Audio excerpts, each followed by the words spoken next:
Zee 24 तास एक पाऊल पुढे। ठाकरे यांनी आज पुण्यामध्ये पक्षाची आढावा बैठक घेतली। 2014च्या निवडणुकीच्या दृष्टिकोनातून शिवसेनेनं मोर्चे बांधणी सुरू केली। यावेळी बोलताना उद्धव यांनी पक्षात गटबाजी चालणार नाही असा इशाराही दिला। गटबाजीबद्दलही शिवसेना नेत्यांना कानपिचक्या दिल्या।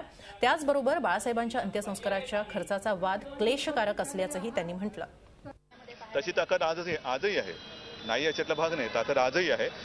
फक्त काय की पिढी बदलते, किंवा पिढी बदललेली आहे, नवीन चेहरे आलेले आहेत, त्यांना सुद्धा खूप काम करायची इच्छा आहे। युवा सेनेची सुद्धा ही तरुणी मुलं आपण पाहत असाल, त्यांची सुद्धा इच्छा आहे। तर त्यांना नीट एकत्र करणं आणि त्यांना कामाची दिशा देणं हे फार गरजेचं आहे।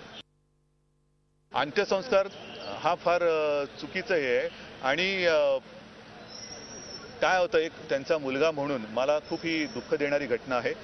ज्या कोणी ही बातमी विकृतपणाने दिलेली आहे त्या विकृतांच्या आनंदाबद्दल मला काहीच म्हणायचं नाही आहे। काही विकृत आहेत असे की जे पत्रकारितेतले कोहिनूर समजतात, तर त्यांना माझा जय महाराष्ट्र।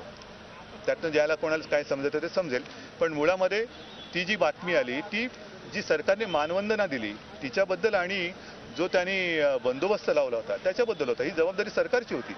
जर त्यांनी त्याच वेळेला शिवसेनेला सांगितलं असतं तर विषय आम्ही येऊच दिला नसता। झी 24 तास एक पाऊल पुढे।